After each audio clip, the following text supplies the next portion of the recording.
Hi everybody and welcome to Young Free and Flying. Today's episode is in Ibiza and today I have EVPRO. Why don't you introduce yourself and let us know who you are and what you do and what the hell you're doing in Ibiza.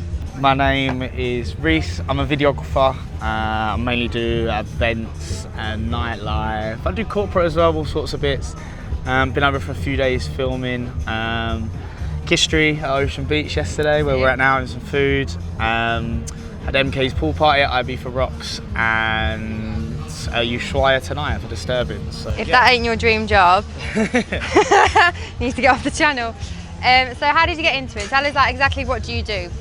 So I guess the short way of explaining it is I basically make promo videos. So for, like, if you see any sort of video content online that are being shared on Facebook or Twitter, Instagram, it's, you know, it's people, they don't just want something done on their phone, they want like a high production piece. So obviously, being in the age of Instagram and Snapchat and all that now, video is so important. So having it polished and perfected exactly the way it is, people are actually putting money now into, I guess, not freelancers like me, but even production companies just to make Instagram stories. So, you know, some people like want a fully professional filmed Instagram story for like an ad campaign. So yeah, it's quite cool. It's I guess, yeah, content creation is probably the best way to sum it up.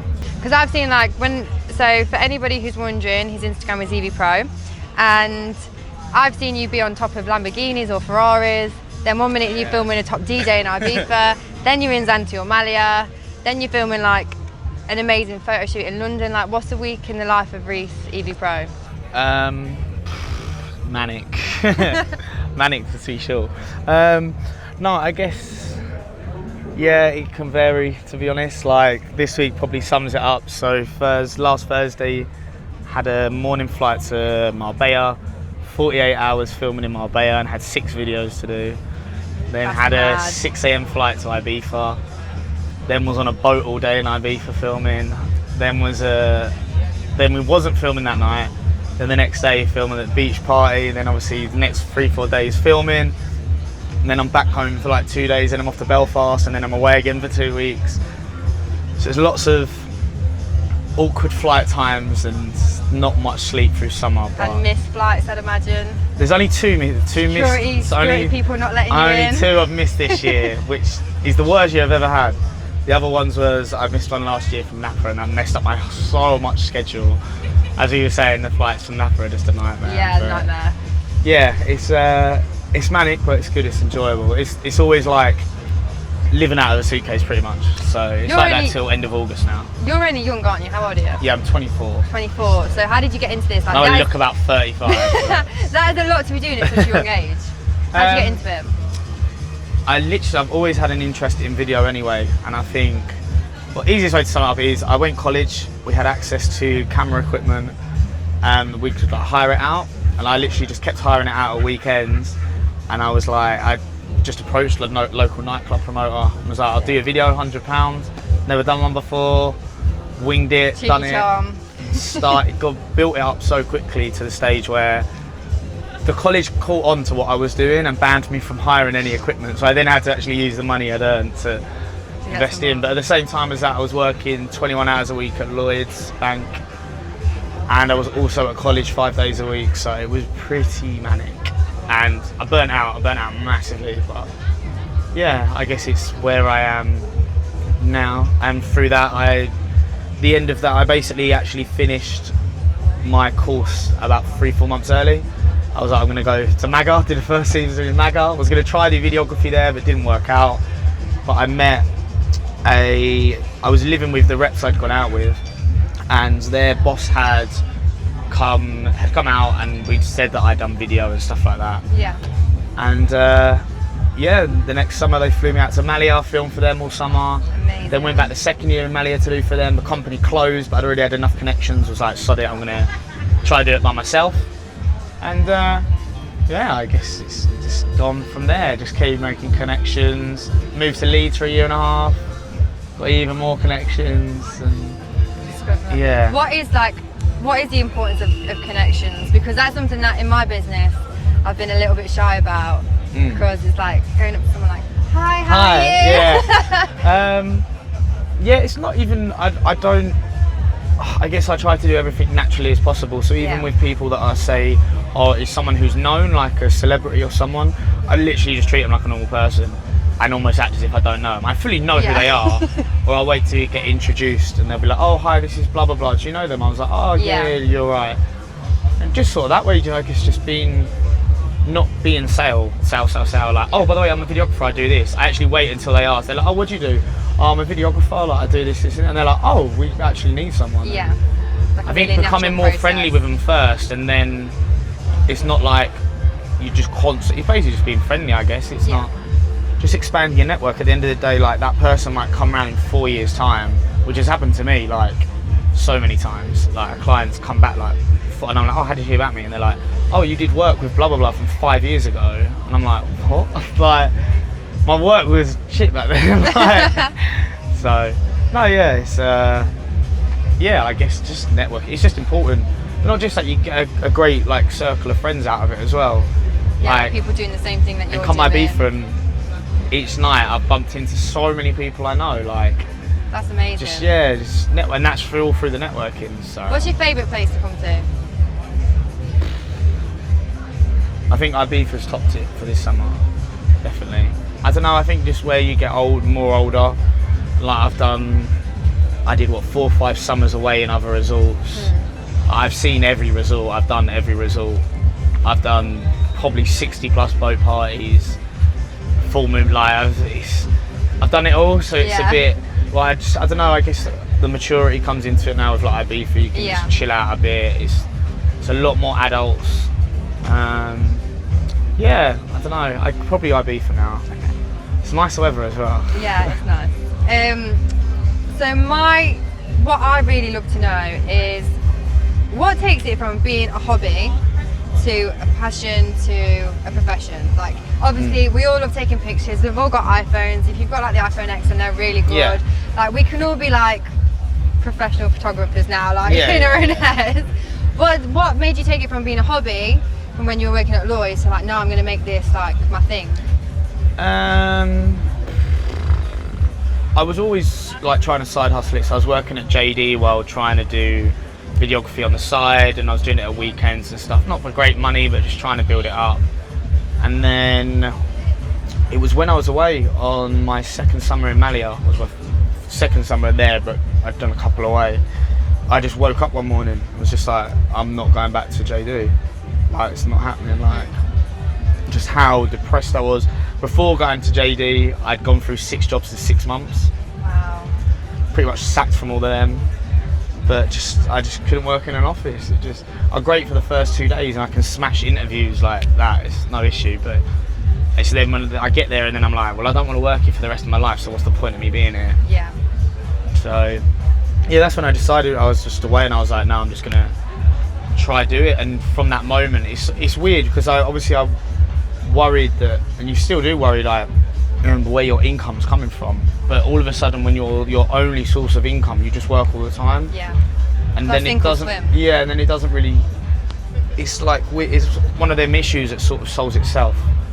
So yeah, it's a bit weird. Like, people say to me all the time, like, oh, I don't know when to go full time. It's like, well, just go for, like, you'll know. Like, you will just know, and you just have to take the risk. At the end of the day, as I say, the 9 to 5 ain't going anywhere. So no.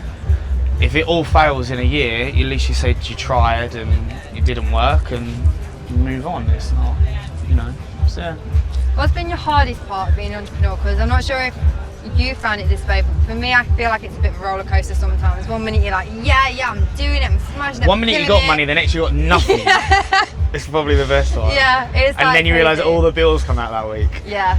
I don't know. In a really business-headed system, but cash flow.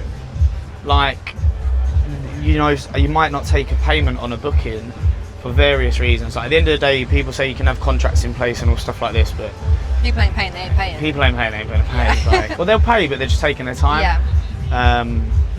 So that's sort of the hard one. Is you might say take, I don't know, let's say $5,000 worth of bookings for 1 month. You might not see half of that for 6 weeks. So it's like, yeah, like it's just hard sometimes. Like, you have to. I've sort of got to the stage where I give people chances, and then I become a bit of a pest. Yeah. Because I'm like, you've had the product now. Like, pay my money. It's Yeah. not. But yeah, I don't know, just probably just cash flow. Like it's making sure you've always got money there. Like it's simple stuff, like if something random comes up or something breaks on your car, or like it's not just knowing, oh, I've got £2,000 coming in from my next paycheck. Tax return, that's a pain as well. I love a tax return. Yeah, no, I guess. So how do you manage all of this? Like just making sure you've got a good float available in the business all the time? Yeah, to be honest, I just try and keep a good float in there, like set a limit and try not to let the bank account go beneath that. Yeah. So for those of you that don't know, like a float is like the amount of money you've got literally floating about in the business at one time. Yeah, so sort of just generally always try, and if I go into, I'm terrible, sometimes I'm great with money and sometimes I'm terrible, but I'll like hit a point where I'll say earn really good and I just think, you know what, like I never treat myself, I never really buy clothes. I don't really buy You're out in places like this all the time. You don't need any clothes. Yeah. You need shorts and that's it. I need vests, silly amount of vests. It's so hot. But no, yeah, I guess I've totally lost track now where I was. Oh. All right. Well, yeah. Hang on, I'm trying to think. Shit. Oh, what was he talking about? Cash flow. How do you manage it? That's it. So yeah, just try and make sure that I've just always keeping something in there. Just keeps you safe. Not like rainy day, but you know, you don't know when. Even so, like you might take a massive client in, and all of a sudden it falls through last minute. And if you put all your eggs into that basket, it's then a bit like manic. So yeah. What motivates you the most? What keeps you going? Because like I said, sometimes it's a roller coaster. Some days you just don't want to get out of bed, and the other days you're like fired up like Bugs Bunny. Not Bugs Bunny. Who am I thinking of? Duracell Bunny. Yeah. I'm ready to go to work.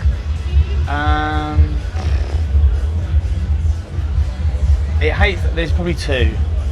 One is just, I guess, the pride in my work and like the reputation and the branding and all that.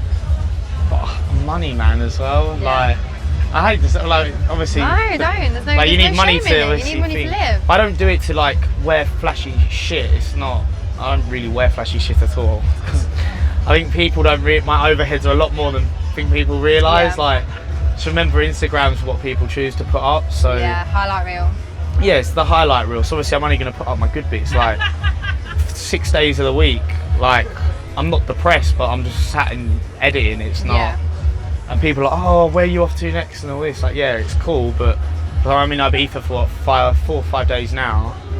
Well, I'm back home for 2 days and then in Belfast and then off again.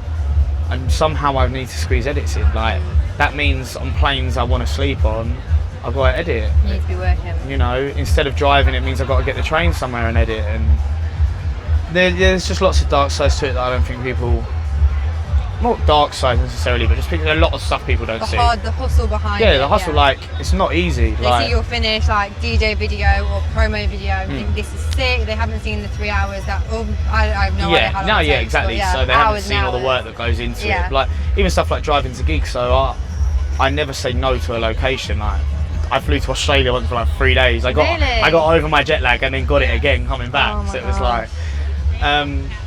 But like that doesn't, like most gigs, like, I might drive 4 hours up the country. Like sometimes I spend more time driving to and from the actual job than I am there filming. But yeah, I enjoy it. It's not.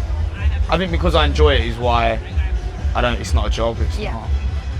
And I honestly think I got a bit of a talent for it, but it just comes naturally. But yeah, I guess branding as well, and just always trying to be better. Like at a stage when I guess it was really arrogant of me, I thought I was really good in my hometown.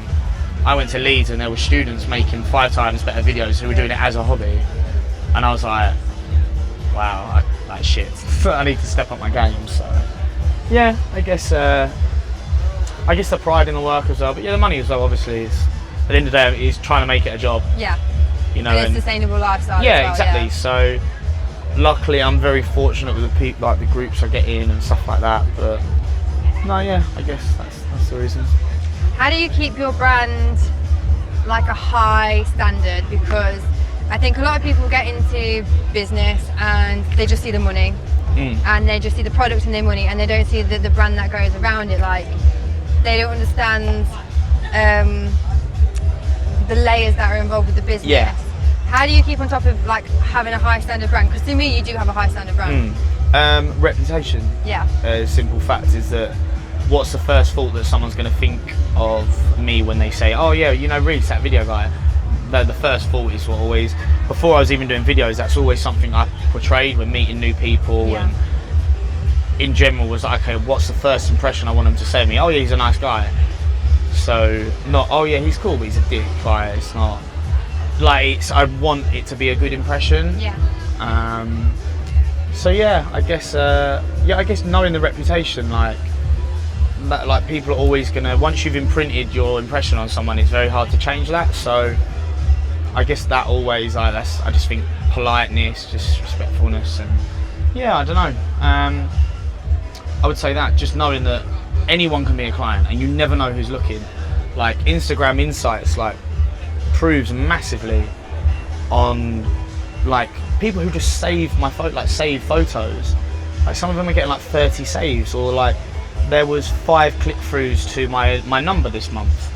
I'm like, well, I've only taken 1 new client, so like who's saving my number and stuff. Like stuff like, so you literally never know who's watching.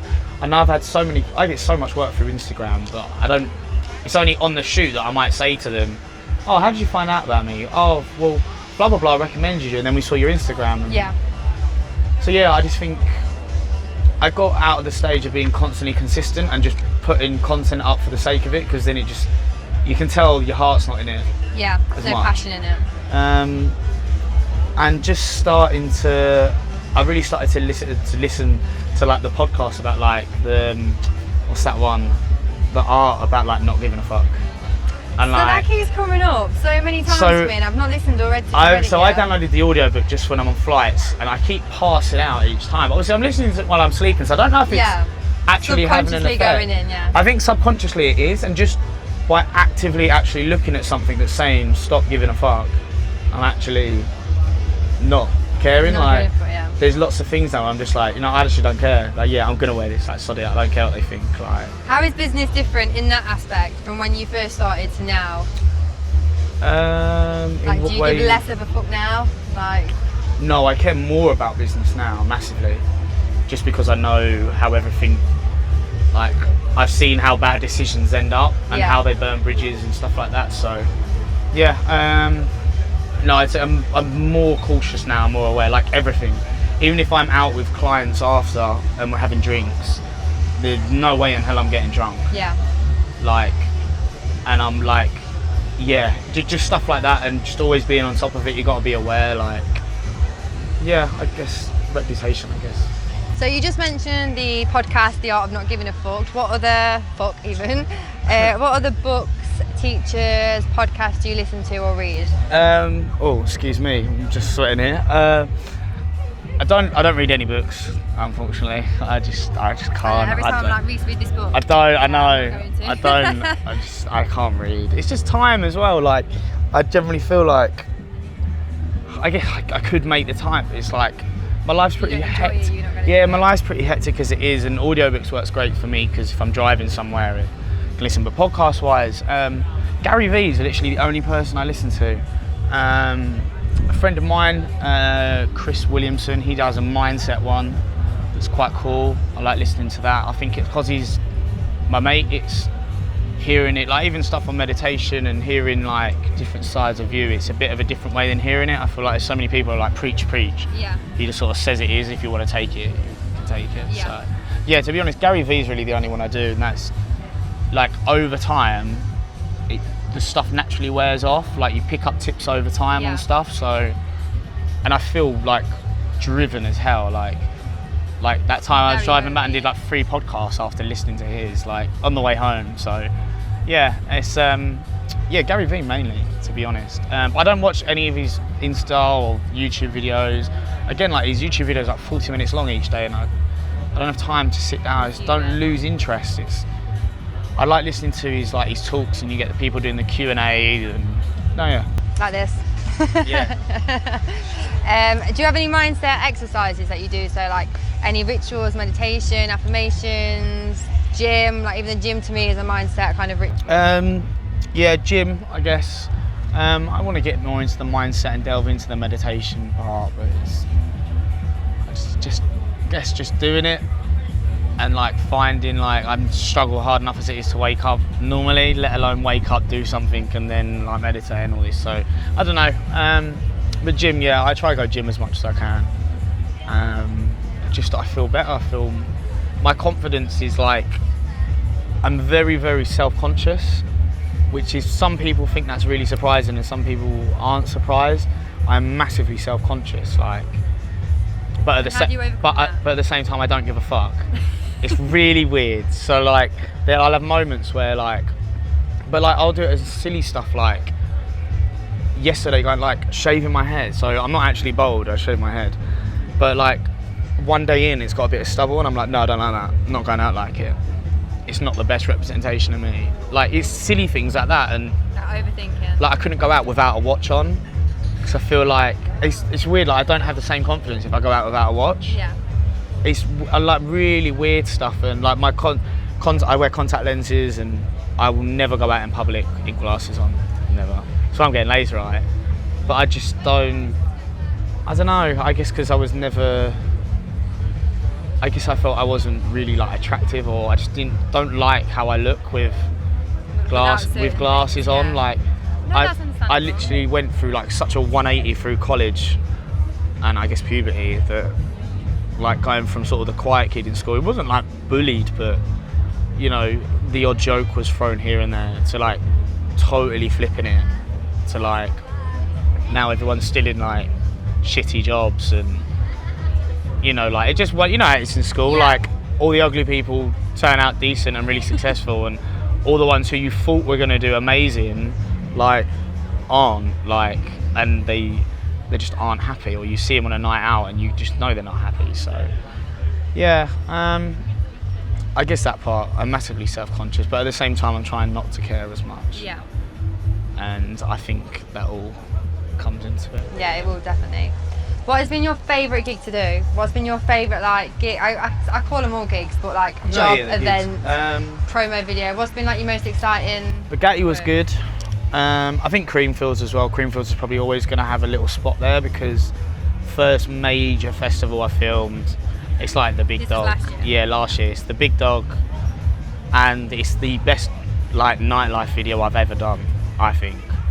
And like, it's just. Where can people find that if they want to watch that? It's on YouTube. Just search MK Creamfields, or look on the Creamfields website. They literally shared it on their Facebook like 6 times. Amazing. And we were like, that's crazy, just because we got it done so quickly, and like, obviously their after movies take longer because of all the footage. So, yeah, it was that a real like moment when that happened. Well, I kept getting notifications that I was like, they've shared it again, like. So yeah, it's good, and. I think it was a step up for me. I was like, this is the, like that. So that video literally took me like 10 hours to edit, which is a long time for me. I can now probably do that style of video in 4 hours. So it's like the step up. Like I was literally given the platform to say, like, you have full creative control. I knew exactly how I wanted the video to look. There wasn't a single shot that I hadn't thought of in my head. Like, and it just worked out perfect. The stage setup was perfect. Like, all the pyrotechnics, everyone was radioed up the seat. Like, everything was perfect, just the whole weekend as well. Yeah, like it was just about, like, even in between it, I was there, had an hour free, and someone's ringing like, can you go film at DJ EZ? Yeah. Stood on stage with EZ in front of like, I think it's 10,000 people in the tent, and I was like, this is like one of my idols, and I'm just like stood with him backstage. Yeah, like it's weird, like. And that's like an everyday occurrence for you now, I'd imagine. Like those type of things, that is your life now, like.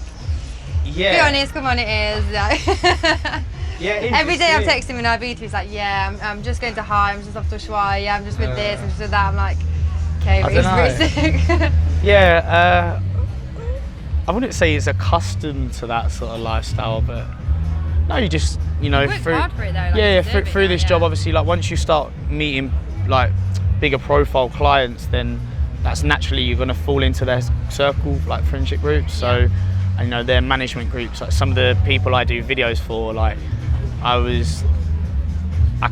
because of who they are, I can't say where it was, but I was in a different country and we're in an Uber and they're casually like talking about how they're friends with like Calvin Harris and they're going to see Madonna next week.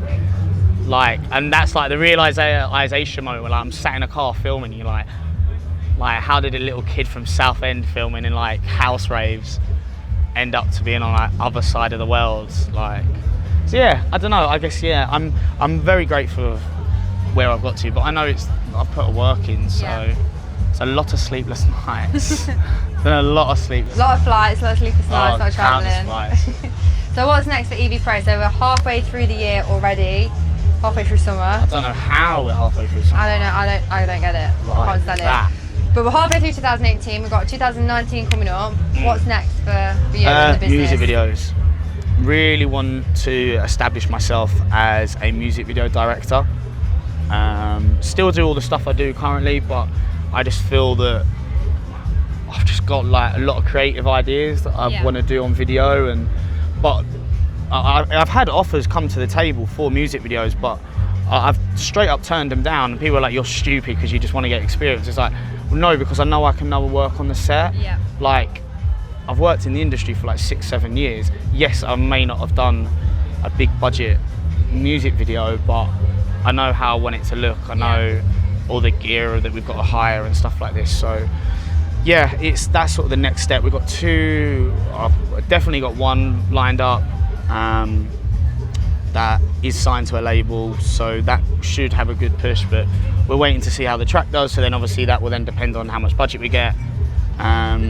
Couple more as well in the works and talk, obviously I can't mention names and stuff, but yeah, there's 2 or 3 there, and I think it's like once I get them, and I know, like, as I said, like, I've turned down jobs because I haven't believed in the brief they've given me. And I just straight up turned to them. I was like, I'm sorry, I'm not going to do a video for it if I don't believe in it. And they could turn around and they're like, well, we're actually really happy on this. Like, they don't want to be paying like, you know, 2, 3, 4 grand out to someone. And like, if I don't believe in it, and if I'm not even going to push it myself, what's the point in doing it? So, yeah, I think that's next step. Music videos, more festivals. Any genre in particular, or any? Anything, to be honest. I really want to do like one house track, one grime track.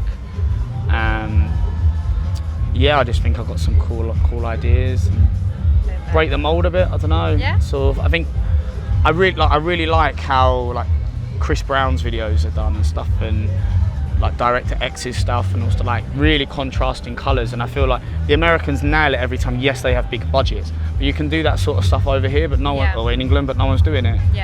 It's like, well, there's a couple of people that are. There's a few people that are starting to do it, and it's like, I know I can do it, so it's just waiting for the right opportunity. But it will come along. So it's one of them hard things. You can't push. It just, you have to let it come naturally. Yeah, and just make the connections so it can happen. So, sounds good.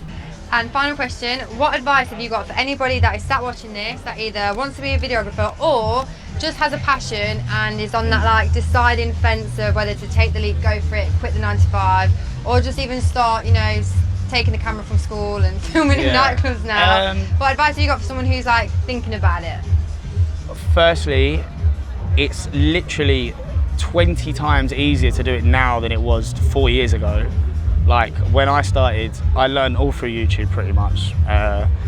And there was hardly any tutorials online. Well, there was, but like, they're so in depth now, and like, you can literally go on YouTube now and find the answer to anything. Like, the weirdest question you think no one's ever asked, someone has thought of it. So I think that definitely, go online, teach yourself, just learn as much as you know. Like, there's great channels out there. Even like, not the big subscriber ones, like there's so many people who are on like 30 and 40k subs that put out like amazing content. And I guess just go do it. Like, what have you got to lose at the end of the day? Like, I hate to be philosophical. That's the word. Yeah, no one knows how long you're here for. Just like, yeah, I've started to get on that whole like, at the end of the day, like you regret something a lot more than having said you've done it and it failed. Like, you've done it and it failed, you're like, yeah, well, I tried it. But if you said, oh, like, even like to compare it, this is going to be a really weird comparison, but say if you wanted to go up to someone and chat to them in a bar, you will kick yourself. I don't know how it works for you, but lads will kick themselves for like the next day or two thinking, why didn't I just go say hello? Like, it's the same sort of thing. Like, if you got up and you got hired, you should say, yeah, I said hello. She said no, and just walked up. Like, at least she's like had the guts to do it. But just go out and do it. It's not. there's so many any, like, I'm not being funny, you can make films with your iPhone now. It's not all about the camera. Like, I take better photos on my phone most of the time. Well, I take better photos on my phone than I do on my camera. So yeah, no excuses. There is literally no excuses. So just get out there. And money's not even an issue, because with Instagram, Facebook, they're such free platforms that you can just. You should, like, I see lots of people starting out, and then obviously they get a few in-roller gigs, and they're like, oh, money, money, money. Like, I think some people are priced because it's so massively now. I think a lot of the new guys who are starting out think we're on a lot better money than we are. Like, it's not also, like, don't get me wrong, it can be good money, but it can be shit money. But at the same time, it's the connections. Like, the work I did with one artist originally, the budget they had was tiny. Like, it was really small, but I knew if I'd done 2 or 3 gigs with them, earned their trust, the budget's now like 3 times as much. And they're putting more faith in me, to the point where I say to them, oh guys, how do you want the video? They're like, nah, you know what's best. You know what's best for our brand, the label and all that. Like, it just, you have to be patient with it, and I'm impatient as hell. Same. But at the same time, you just have to believe in it. If you think, no, this is right, this is set, like. So yeah, just go out there, hustle, connect. Instagram's great, but try to be unique.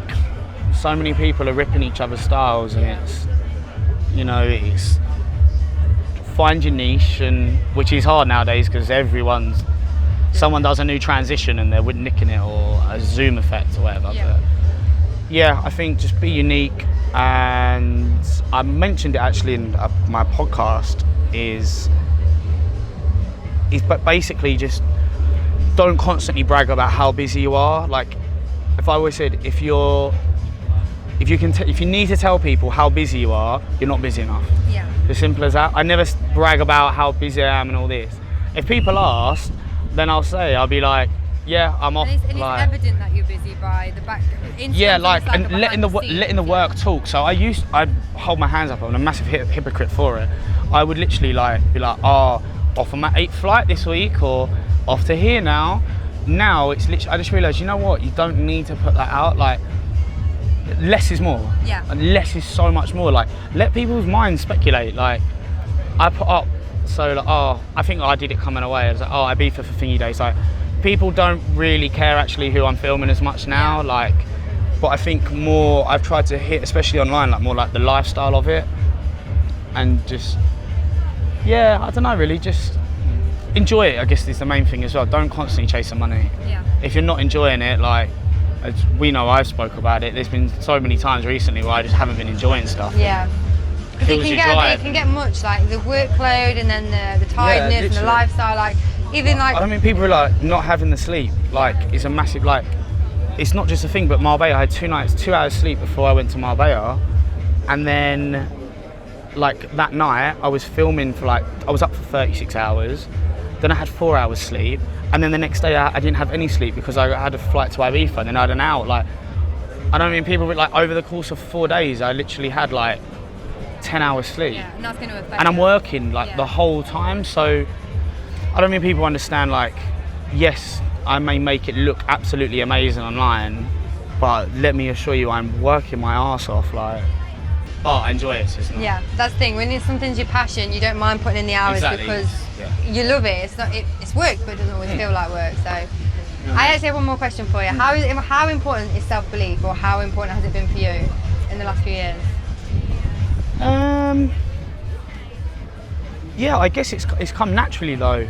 It hasn't been something I've had to force on myself.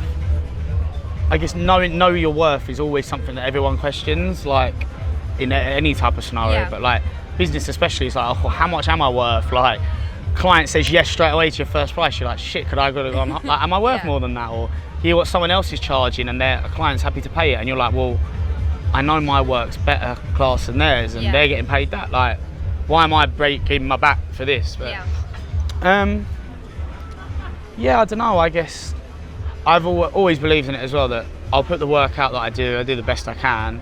If people don't like it, they don't like it. Like, don't like it, don't hire me. No offense, but it's how it. That's my fine. job. It's professional. I provide a service. If you don't like my videos or my services or how I work, then someone else will. You know what? Okay, that's cool. I don't have nothing against you. Like, I'd rather like someone do that than try and make it work with me. Like, but yeah, it's just yeah, I don't know. I guess the self-belief just comes hand in hand with just like it's all in one package. I guess like as it comes down as well to when you are your only source of income, you just make it work. Yeah, you have to believe in you. You cut back where you need to, and you know if it means you don't go out with the lads for 6 weeks, like. Oh yes, I get to go out when I'm away, like working, but I go out with like my lads back home, like once every 3 months, if that. And even then, it feels weird. Yeah. Because I'm always like drinking and social. It's work drinks, like. Yeah. But no, yeah, I think yeah, you just got to believe in yourself, and it's not. If you don't believe in yourself, then who else is? It's not. Exactly. So yeah. Thank you so much for No letting worries. me interview you and coming down here in Ibiza. The lovely Ibiza. Amazing Ibiza. If you haven't been, you need to get here because it's... Yeah, so if you want to follow Reece on socials... It's basically everything's EVPRO, so it's at EVPRO on Instagram _. Same for Twitter, same as Facebook as well. Don't really use my Facebook as much though nowadays. I know, social media guy, and don't even use Facebook as much. Yeah, I'm big on Facebook, so you can find me, Lydia Irving, on everything, and my YouTube channel's called it, so if you can't spell my name, just search the icon. But yeah, I've started podcasts. I start to put up more behind. I shoot basically behind the scenes on everything I do. Just finding the time to edit it and put it out. I'm still on last year's backlog of behind the scenes, but no, yeah, getting there slowly but surely. So yeah, check my socials. I always put behind the scenes stuff. Always need shooters or models, and yeah, reach Perfect, out. so you might have a job. Some people messaged me on Instagram the other day and were like, oh, I didn't think you'd reply. Like, I read every DM, I like everything. I always see it. So I may take a day or so to reply because I'm just busy, like, but I always look at everything. So any questions, DM me, message me, whatever. Perfect, thank you. Nice, cheers.